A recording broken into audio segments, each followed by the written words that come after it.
हिंदी में यूपीएससी की तैयारी से संबंधित प्रोग्राम्स को देखने के लिए सब्सक्राइब करें study IQIAS Hindi. Hello students, कल आप लोगों ने यूपीएससी प्री 2025 का पेपर देखा होगा। जिन्होंने दिया होगा उनके लिए शुभकामनाएं कि वे मेंस भी दें, और जिन्होंने नहीं दिया है, जो तैयारी के प्रोसेस में है, नेक्स्ट ईयर देना चाह रहे हैं, उनके लिए एक सिंपल, जो पूरे पेपर को देखने के बाद एक सिंपल इंटरप्रिटेशन यह है कि इंडियन इकोनॉमी यूपीएससी का सबसे फेवरेट सब्जेक्ट जीएस के सेगमेंट में हमेशा से रहा है। इसके क्वेश्चंस एक कंसिस्टेंसी के लेवल पर लगातार रहे हैं, +-2 कभी कभार हो सकते हैं। तो आप इस सेगमेंट को कभी भी इग्नोर नहीं कर सकते। और सबसे मज़ेदार बात यह है कि अगर आप इस साल का पेपर देखेंगे या पिछले साल का भी देखेंगे तो इंस्टीट्यूशन, उसके फंक्शंस, कुछ इंटरप्रिटेशंस, बेसिक इंफॉर्मेशन और करंट अफेयर्स, यही 4 पिलर हैं इंडियन इकोनॉमी के। अगर इन 4 पिलर्स के हिसाब से आप इंडियन इकोनॉमी को देख रहे हैं तो आपके लिए सेगमेंट एक तरीके से समझिए कि आपके लिए तैयारी का एक बहुत बड़ा सफलता का रास्ता हो सकता है। खैर, आज जिस टॉपिक पर हम चर्चा करने वाले हैं वो एक तरह से एक ऐतिहासिक खबर है। भारत अब दुनिया की चौथी बड़ी अर्थव्यवस्था बन चुका है और उसने जापान को इस मामले में पीछे छोड़ दिया है। यह सिर्फ एक रैंकिंग नहीं है, यह भारत की नीतियों की, दशकों की मेहनत की और युवा शक्ति की जीत भी है।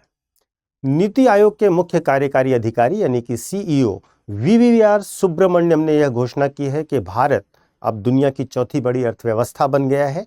उन्होंने कहा कि भारत जापान को पीछे छोड़ते हुए यह उपलब्धि हासिल कर रहा है और इस समय भारत की अर्थव्यवस्था $400 अरब, हमारी अर्थव्यवस्था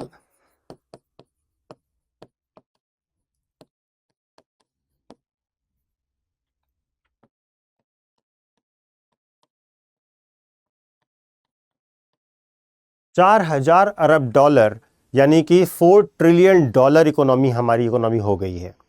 वास्तव में 10वीं बैठक थी नीति आयोग की शासी परिषद की, और इसमें मीडिया से बातचीत करते हुए सुब्रमण्यम साहब ने कहा कि इस समय भारत के पक्ष में पूरा वैश्विक और आर्थिक माहौल बना हुआ है, और यदि भारत अपनी नीतियों और रणनीतियों पर इसी तरीके से कायम रहता है तो अगले 2.5 से 3 वर्षों में भारत विश्व की तीसरी बड़ी अर्थव्यवस्था भी बन सकता है। अपनी बात को इन्होंने IMF के आंकड़ों के थ्रू भी रखा, और जिसमें IMF के आंकड़े यह पुष्टि करते हैं कि भारत से आगे अब केवल अमेरिका है, चाइना है और जर्मनी है। तो सिर्फ 3 देश US, चाइना और जर्मनी आपसे आगे हैं, और चौथी बड़ी अर्थव्यवस्था भारत बन गया है। तो IMF ने भी जो 2025 में वर्ल्ड इकोनॉमिक आउटलुक नाम से रिपोर्ट जारी की थी, उसमें कहा था कि भारत की अर्थव्यवस्था का जो आकार है वह आकार अब $4.3 ट्रिलियन हो गया है। तो इस प्रकार अगर हम देखें तो एक बड़ी न्यूज़ है, और इसके कई सारे पहलू हैं। हमें इस न्यूज़ में विभिन्न पहलुओं पर चर्चा करनी होगी, और इस वीडियो में हम आपसे किन किन चीज़ों पर चर्चा करेंगे। सबसे पहले हम चर्चा करेंगे भारत की विकास यात्रा क्या रही है। इसके बाद भारत और जापान का तुलनात्मक विकास करेंगे, विकास का अध्ययन करेंगे कि किस प्रकार से और किन रणनीतियों से जापान ने अपना विकास किया था और किन रणनीतियों के साथ भारत ने अपना विकास किया है, क्यों और कैसे भारत जापान से आगे निकला, और इसके साथ साथ अगले 10 वर्षों में हम क्या परिवर्तन लाने वाले हैं और वो परिवर्तन किन आधारों पर आएगा, और आज हमारा कंपटीशन अगले 10 वर्षों के लिए किन देशों से होगा और किन रणनीतियों से होगा। इस व्यापक स्तर की चर्चा के लिए यह वीडियो, जिसमें मैं डॉक्टर पंकज मिश्रा आपसे विभिन्न पहलुओं पर चर्चा करने जा रहा हूँ। तो स्टार्ट करते हैं अपनी बात की। सबसे पहली चीज़, भारत की विकास यात्रा की बात करते हैं, जो कि अगर हम कहें गर्त से उछाल तक, गर्त का मतलब हम 1991 या 90s के दौर की बात कर रहे हैं, उछाल यानी कि हम वर्तमान की बात कर रहे हैं, 24-25 तक की बात कर रहे हैं। भारत का $4 ट्रिलियन का चमत्कार हुआ कैसे, इस विकास यात्रा को हमने किया कैसे, यह जानना बहुत ज़रूरी है। तो 1991 में भारत की GDP आप मानिए सिर्फ $270 बिलियन थी, और उस समय किसी ने यह भी नहीं सोचा था कि एक दौर वह भी आएगा कि भारत जापान को पछाड़कर चौथी बड़ी अर्थव्यवस्था बन जाएगा। ये इस कमाल के पीछे बहुत सारे कारक हैं, बहुत सारे फैक्टर्स हैं, और उन फैक्टर्स को अगर हम देखें तो विभिन्न फैक्टर्स में सबसे महत्वपूर्ण फैक्टर्स में जो फैक्टर आएंगे, सबसे पहला हमारा है डेमोग्राफिक डिविडेंड, जनांकिकीय लाभांश।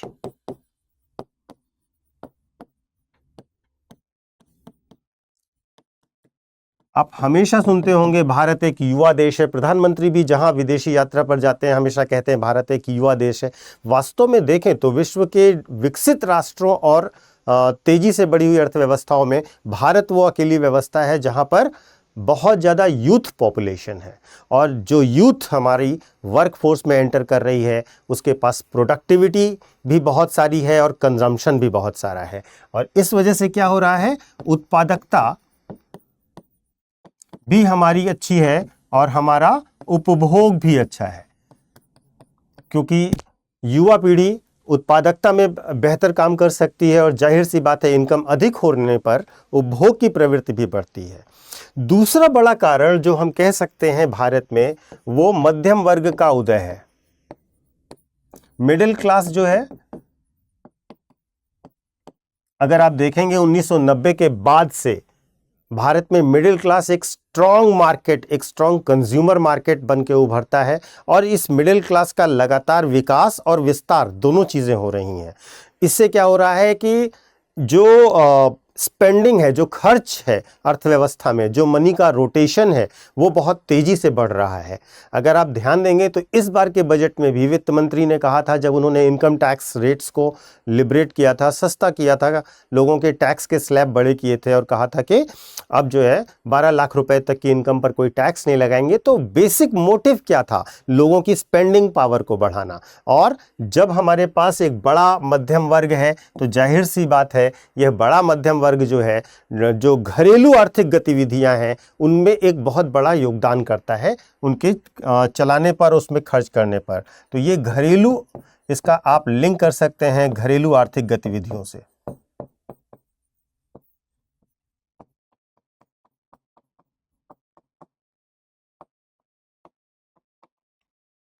तीसरा बड़ा रीजन हो सकता है जो हमने ग्लोबलाइजेशन किया, जो 90s के बाद हमने ग्लोबलाइजेशन के दौर में प्रवेश किया, जो वैश्वीकरण कह सकते हैं इसको हिंदी में, वैश्वीकरण या भूमंडलीकरण कहते हैं। ग्लोबलाइजेशन के क्षेत्र में जब हमने एंट्री किया तो हमारा जो विश्व के बड़े सप्लाई चेन के साथ था उससे कनेक्शन हुआ। हम इंटीग्रेट किए वैश्विक सप्लाई चेन से, वैश्विक आपूर्ति श्रृंखला से, जिससे हमें एक्सपोर्ट्स में और जॉब्स में बहुत बड़ी अपॉर्चुनिटीज मिली। वैश्वीकरण से हमारे निर्यात में और हमारे रोजगार में एक बड़ा बूस्ट मिला, और इसने अर्थव्यवस्था के क्षेत्र में बहुत बड़ी योगदान किया, बहुत बड़ा योगदान किया हम कह सकते हैं। चौथा सेगमेंट जिसे हम देख सकते हैं कि इस चमत्कार में जो एक बड़ा सेगमेंट जिसको हम इग्नोर नहीं कर सकते हैं, वो है आईटी और सर्विसेज, आईटी क्षेत्र और सेवा क्षेत्र। देखिए, भारत प्राथमिक क्षेत्र से सीधे सेवा क्षेत्र में जाने वाली अर्थव्यवस्थाओं में जाना जाता है। भारत आईटी और बीपीओ का हब बन गया 90s के बाद, स्पेशली 2000 के बाद से अगर हम देखें तो, और इसने हमारे यहाँ के रोजगार की संभावनाओं को बहुत बल दिया, और एक तरीके से इसके कारण हमारे ग्रोथ में एक बहुत बड़ा योगदान रहा है। अगर हम आईटी क्षेत्र की बात करते हैं तो देखिए, आईटी क्षेत्र में बेसिकली सेवा क्षेत्र में हम आईटी को मुख्य तौर पर अगर देखें तो आईटी क्षेत्र कितना बड़ा योगदानकर्ता बन के उभरा, ये देखिए। इस समय $245 बिलियन का आईटी सेक्टर का रेवेन्यू है केवल, ठीक है। और इसके साथ साथ अगर हम देखें तो एक्सपोर्ट में $190 बिलियन का क्षेत्र है हमारा, सिर्फ जो सर्विस एक्सपोर्ट का है। 5.4 मिलियन डायरेक्ट एम्प्लॉयमेंट प्रोवाइड करता है ये क्षेत्र, और 12 मिलियन से ज़्यादा इनडायरेक्ट एम्प्लॉयमेंट ये क्षेत्र प्रोवाइड कर रहा है। तो वास्तव में ये जो सर्विस क्षेत्र की स्थिति है, इसको आप ऐसे समझिए कि अगर हम 1980 से 1990 का दौर देखते हैं, अगर हम 1980 से 90 का दौर देखते हैं तो हमें क्या दिखता है? हमें दिखता है कि उस समय हमारे पास आईटी सेक्टर में 2-3 बड़ी कंपनियां थीं, जैसे HCL, TCS, बस यही। और करीब करीब उस समय हमारा जो ट्रेड था, जो एक्सपोर्ट था सॉफ्टवेयर का, वो $100 मिलियन का था। लेकिन 2000 के बाद ये सेक्टर बूम करता है। टीसीएस, इन्फोसिस, विप्रो, ये सब बहुत तेजी से बढ़ते हैं। जो आपका बेंगलोर है वो सिलिकॉन वैली ऑफ इंडिया कहा जाने लगता है। तेजी से कॉल सेंटर्स और बीपीओ इंडस्ट्रीज बढ़ती हैं। तो वर्ष 1990 में जो आईटी सेक्टर आपका केवल $4 बिलियन का था, जो आईटी सेक्टर केवल $4 बिलियन का था, यही आईटी सेक्टर वर्ष 2020 में 150 प्लस बिलियन डॉलर का है। 150 से अधिक बिलियन डॉलर का केवल यही एक क्षेत्र बन गया है। तो आप समझ सकते हैं कि इसकी भूमिका और इसका जो रोल है इंडियन इकोनॉमी में वो कितना महत्वपूर्ण है। अगर हम देखें जीडीपी की बात करें तो जीडीपी में आईटी सेक्टर जो है वो 8% का कंट्रीब्यूशन कर रहा है और ग्लोबल मार्केट का 55% शेयर इंडिया होल्ड करता है आईटी सेक्टर में। तो आप समझ सकते हैं कि ये कितना बड़ा और कितना महत्वपूर्ण रोल अदा करता है। यद्यपि केवल ये देखना कि एक सेक्टर ने बहुत बड़ा योगदान किया और पूरी अर्थव्यवस्था बदल गई, ये कहना ना तो आर्थिक हिसाब से सही है और ना ही रणनीतिक हिसाब से। महत्वपूर्ण रूप से अगर हम देखें तो बहुत सारी नीतियां ऐसी भारत सरकार ने अपनाई जिनके कारण भारत की अर्थव्यवस्था में इतना बड़ा बूम हमें देखने को मिला, इतनी वृद्धि हमें देखने को मिली। तो कौन कौन से वे कदम थे? अगर हम कुछ कदमों को मार्क करें कि कौन से प्रमुख कदम थे या कौन से प्रमुख नीतियां थीं जिनके कारण भारत इतनी बेहतर आर्थिक दशा तक पहुंच सका, तो उसमें सबसे पहली चीज है भारत सरकार द्वारा राजकोषीय उत्तरदायित्व।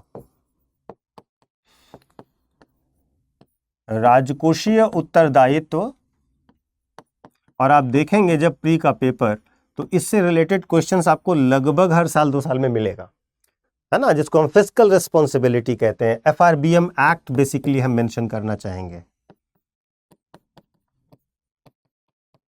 जो राजकोषीय उत्तरदायित्व, घाटे को कम करना, नियंत्रित करना और मैनेज करना, इसका जो पहल किया गया 90 के दशक के बाद से, उसके रिजल्ट्स अब हमें देखने को मिल रहे हैं। इसके साथ साथ अन्य वे क्षेत्र जिनके कारण अन्य वे नीतियां जिनके कारण हमने ग्रोथ इतनी देखी, वो वित्तीय क्षेत्र के सुधार हैं,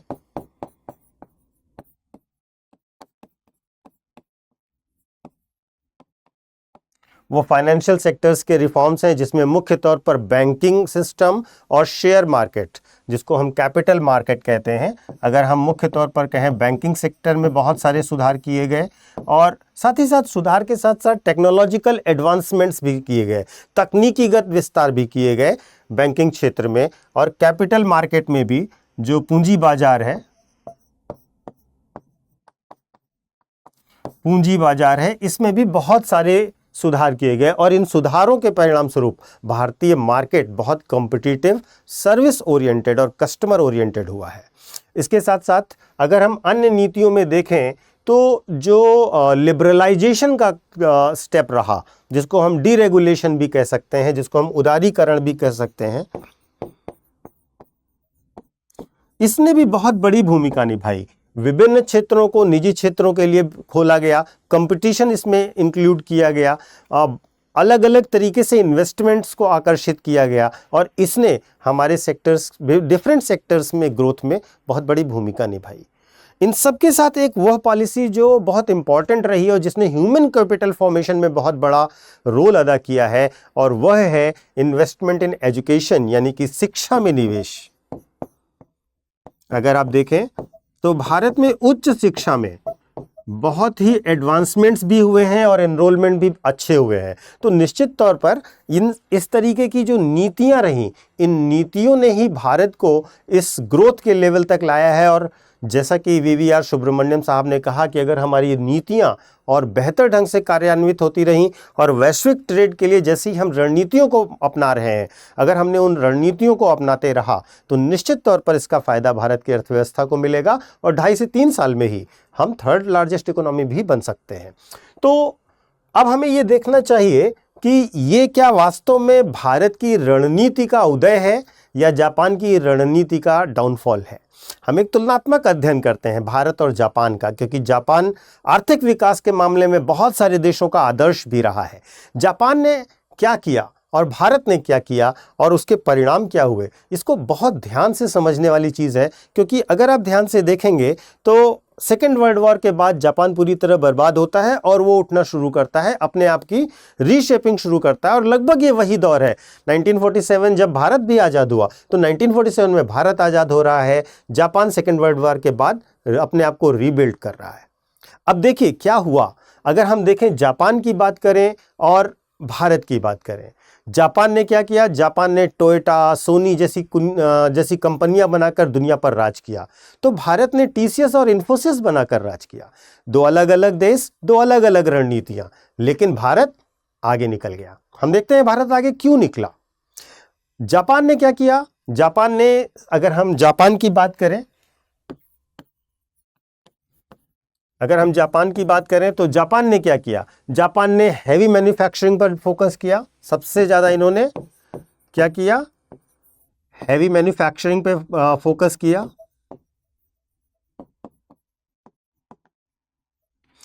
और हैवी मैन्युफैक्चरिंग के साथ साथ विभिन्न ऑटोमोबाइल पर बहुत सारा काम किया, ऑटोमोटिव्स पर बहुत सारा काम किया। टोयोटा, होंडा, निसान, इन्होंने इलेक्ट्रॉनिक्स पे बहुत सारा काम किया, जैसे सोनी, पैनासोनिक, शार्प। एक समय दुनिया में ये ब्रांड जानी जाती थी। एक्चुअली जापान की जो रणनीति थी वो क्वालिटी और प्रिसिसिज्म, मतलब सटीकता और गुणवत्ता, इस पर सबसे ज़्यादा फोकस था जापान का। और इसकी रेपुटेशन पूरी दुनिया में इन्होंने बनाई। भारत ने लेकिन जापान का रास्ता नहीं चुना, भारत ने दूसरा रास्ता चुना। क्यों? क्योंकि भारत के पास जो हैवी मैन्युफैक्चरिंग के लिए इंफ्रास्ट्रक्चर चाहिए था, वो इंफ्रास्ट्रक्चर नहीं था। भारत इतना बड़ा निवेश इंफ्रास्ट्रक्चर में करने की स्थिति में नहीं था। दूसरा, जो सर्विस सेक्टर है उसमें एंट्री बैरियर्स कम थे, उसमें जाना आसान था, लागत कम थी और वहां पर पहुंचना आसान था। और एक और खास बात थी भारत के साथ कि भारत में इंग्लिश लैंग्वेज वाला भी एडवांटेज मिलता है जो जापान में नहीं मिला, तो उसका भी एडवांटेज लिया। और इसके साथ साथ भारत ने क्या किया, भारत ने मैन्युफैक्चरिंग को स्किप किया और डायरेक्ट सर्विस सेक्टर में एंट्री किया, जिसको हम लीप फ्रॉगिंग स्ट्रेटेजी भी कहते हैं, लीप फ्रॉगिंग स्ट्रेटेजी। तो भारत ने लीप फ्रॉगिंग स्ट्रेटेजी अपनाई, मैन्युफैक्चरिंग को स्किप किया और डायरेक्ट एंटर किया सर्विस सेक्टर में। अब अगर आप देखें तो भारत ने सर्विसेज को मैन्युफैक्चरिंग से ज़्यादा महत्व दिया। और इन दो अलग अलग देशों की रणनीतियों के कारण आज हम 2025 में अगर हम अपनी यात्रा मान लेते हैं कि हालांकि हमारी वास्तविक विकास की यात्रा तो 91 के बाद से शुरू होती है जब हम एलपीजी के दौर में आते हैं, लेकिन अगर हम शुरुआत से भी डिस्कस करें तो पूरी पॉलिसीगत चेंजेस जो रहे, उन पॉलिसीगत यानी नीतिगत निर्णयों में अगर हम देखें तो भारत का ये जो सेवा क्षेत्र में निवेश और वृद्धि का तरीका रहा, उसने एक बहुत बड़ा योगदान दिया हमें विश्व की चौथी बड़ी अर्थव्यवस्था को बनाने में। तो ये दोनों देशों का एक कंपैरेटिव स्टडी था। इसके बाद हमें ये देखना चाहिए कि क्या आगे होगा, हम आगे कैसे बढ़ेंगे। तो आगे बढ़ने के लिए हमें वास्तव में देखना होगा चीन को और अमेरिका को। तो हम देखना चाहेंगे कि भविष्य की रणनीति में भारत बनाम चीन बनाम अमेरिका क्या होगा अगले 10 सालों में, और अगले 10 साल यानी कि 2035 तक क्या स्थितियां हो सकती हैं। तो आज से 10 साल बाद यानी कि 2035 में दुनिया का इकोनॉमिक मैप कैसा दिखेगा। भारत, चीन और अमेरिका के बीच की यह रेस सिर्फ जीडीपी के नंबर्स का खेल नहीं है। ध्यान दीजिएगा, इसमें डेमोग्राफिक्स भी है, टेक्नोलॉजी भी है, जियोपॉलिटिक्स भी है। इन सब का मिक्स करके हमें एक एंड रिजल्ट 10 साल बाद क्या देखने को मिल सकता है, उससे पहले हमें देखना होगा वर्तमान में तीनों की स्थिति क्या है। तो अगर हम यूएस की बात करते हैं, अगर हम अमेरिका की बात करते हैं, अगर हम चाइना की बात करते हैं, अगर हम इंडिया की बात करते हैं, हम तीनों देशों का एक कंपैरेटिव सेट देख लेते हैं। तो अगर हम चाइना की बात करें और अमेरिका की बात करें तो अमेरिका जो है आज 27 ट्रिलियन डॉलर की इकोनॉमी है। अमेरिका जो है वो 27 ट्रिलियन डॉलर की इकोनॉमी है, जबकि चाइना अमेरिका से बहुत पीछे है, ये 18 ट्रिलियन डॉलर की इकोनॉमी है। और वहीं भारत, जैसा कि अभी आपने देखा, $4 ट्रिलियन की इकोनॉमी। तो तीनों के बीच में जो गैप है फर्स्ट से सेकंड के बीच में, और अगर हम अभी फॉर एग्जांपल मान लें हम फोर्थ के बजाय थर्ड भी काउंट करें, फोर्थ तो है ही है, हम मान लीजिए सेकंड और फोर्थ के बीच में भी जो गैप है वो भी बहुत ज़्यादा है। अगर हम प्रति व्यक्ति आय की बात करें तो जापान की प्रति व्यक्ति आय भारत से कई गुना ज़्यादा है, लेकिन अभी हम अगर कंपैरेटिव स्टडी यूएस और चाइना के साथ कर रहे हैं तो अमेरिका की जो पर कैपिटा इनकम है वो $80,000 है। $80,000 है अमेरिका की प्रति व्यक्ति आय। वहीं चाइना की प्रति व्यक्ति आय की अगर हम बात करें तो ये $12,500 है।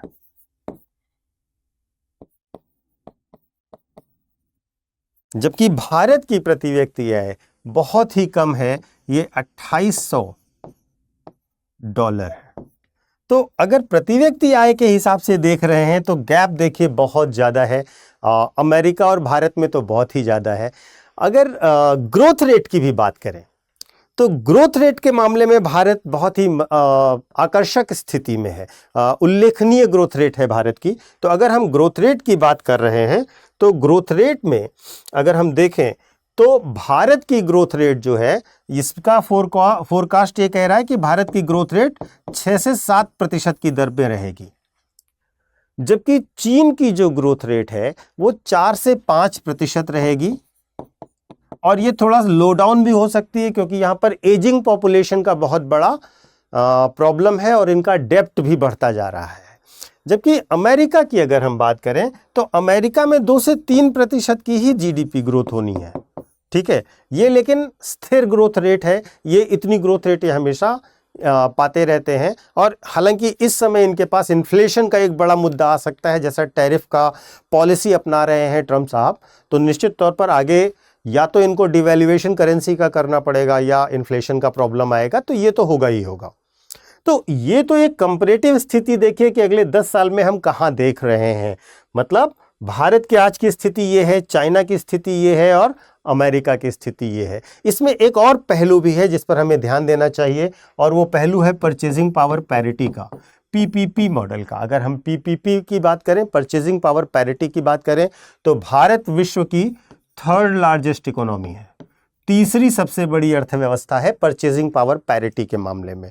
इसका मतलब भारत के पास एक बहुत बड़ा कंज्यूमर पावर है और इसमें सर्विस सेक्टर का डोमिनेंस तो है ही है।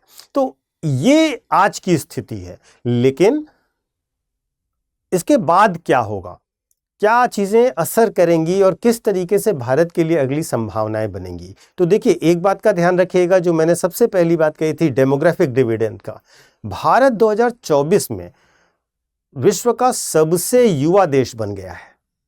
आज 65% भारत की आबादी 35 साल से कम आयु की है, 35 वर्ष से कम आयु वर्ग के लोग हैं, जो कि हमारा बहुत बड़ा डेमोग्राफिक डिविडेंड है। जबकि इसके उल्टा चाइना और अमेरिका में अगर हम देखें तो वहां पर जनसंख्या बूढ़ी हो रही है। इसके साथ साथ अगले 10 साल के लिए हमारी रणनीतियों में जो चीज़ों का बहुत ज़्यादा असर पड़ने वाला है वो है जियोपॉलिटिकल इन्फ्लुएंस क्या रहेगा और पावर किधर शिफ्ट होगा, भू राजनीतिक प्रभाव कैसा पड़ेगा अर्थव्यवस्थाओं पर, और किस तरीके से शक्तियों का संतुलन बनेगा। तो अगर हम भारत के बारे में देखें तो भारत जो है इस मामले में ज़रूर यूनिक है, क्योंकि अगर आप देखें तो चाइना और America direct head to head fight करते हैं, जबकि भारत की अगर हम बात करें तो भारत चीन और यूएस दोनों में जो है संतुलन बनाए हुए है, दोनों के साथ व्यापारिक रिश्तों में खराबी नहीं आने दे रहा है। इसके साथ भारत ने जब से क्वाड ग्रुप ज्वाइन किया है तब से भारत को एक बड़ा डेवलप्ड मार्केट भी देखने को मिल रहा है, साथ ही साथ ये रक्षा के क्षेत्र में भी बड़ा योगदान कर रहा है। चीन के साथ देखें तो चीन का जो मुद्दा है, जो चाइना है आपका, वो बहुत aggressively belt and road policy को अपना रहा है और इससे अपने कनेक्शंस ट्रेड के बढ़ाना चाह रहा है। तो चीन का जो बेल्ट एंड रोड है ये इनिशिएटिव इसके फर्दर फ्यूचर ग्रोथ के आइडिया पर बेस्ड है, जबकि अमेरिका की अगर हम बात करें तो अमेरिका जो है सबसे इम्पॉर्टेंट तौर पर पूरे ग्लोब पर अपनी इकोनॉमिक प्रेजेंस बनाए रखना चाह रहा है और सबसे ज़्यादा चाइना की पावर को काउंटर करना चाह रहा है। तो अमेरिका अपनी प्रेजेंस के साथ साथ यूएस चाइना को काउंटर करने में लगा हुआ है और आगे भविष्य में भी ये लगा रहेगा। तो ये तो स्थितियां विश्व के स्तर पर दिखाई देती हैं और आगे फ्यूचर में अगले 10 साल में ये स्थितियां लगभग मोर और लेस ऐसी ही चलेंगी। तो अगर हम देखें तो भारत अगर अगले 10 वर्षों में, या हम कहें कि हम तो अपना लक्ष्य जो लेकर चले थे कि हम $5 ट्रिलियन इकोनॉमी बनेंगे, तो उनको पाने में अभी हमारे लिए क्या क्या चैलेंजेस आएंगे, क्या क्या चुनौतियां आएंगी, उसको भी हमें देखना चाहिए। भारत की चुनौतियों की अगर हम बात करें तो सबसे बड़ी चुनौती है आय की असमानता। आय की असमानता, इनइक्वालिटी ऑफ इनकम। बहुत बड़ा गैप है अमीर और गरीब के बीच में, और जब तक ये गैप भरा नहीं जाएगा, जब तक ये इंक्लूसिव ग्रोथ की तरफ हम नहीं बढ़ेंगे, तब तक अर्थव्यवस्था का विकास जो है वो सस्टेन नहीं करेगा। दूसरी बड़ी चुनौती जो भारत की विकास की संभावनाओं में आ रही है वो है पर्यावरणीय सततता।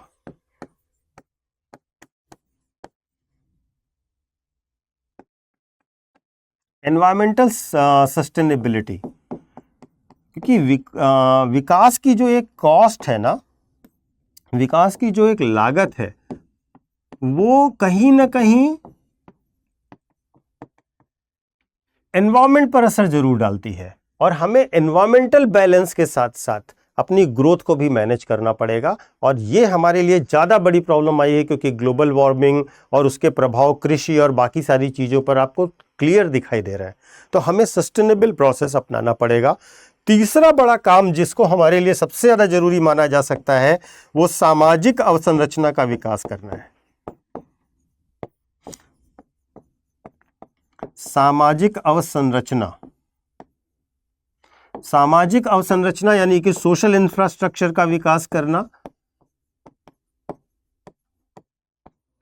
जैसे कि स्वास्थ्य, शिक्षा, बेसिकली जैसे हेल्थ केयर को लेकर के बहुत सारे प्रोग्राम गवर्नमेंट चला रही है, तो हेल्थ केयर बहुत इंपॉर्टेंट सेगमेंट है। एजुकेशन, जैसा कि मैंने बताया, आईटी के कारण आप देख रहे होंगे बहुत बड़ा ग्रोथ का रीज़न रहा है एजुकेशन, और अगर हमें आगे करना है तो और बेहतर तरीके से एजुकेशन सिस्टम, जैसे कि सैनिटेशन का इश्यूज़ है, ड्रिंकिंग वाटर है, ये सोशल इंफ्रास्ट्रक्चर हमें और बेहतर करना होगा। ये बहुत बड़ी चुनौती, क्योंकि भारत के एक बहुत बड़े जो जनसंख्या का वर्ग है उसके पास सोशल इंफ्रास्ट्रक्चर बहुत ही ख़राब है।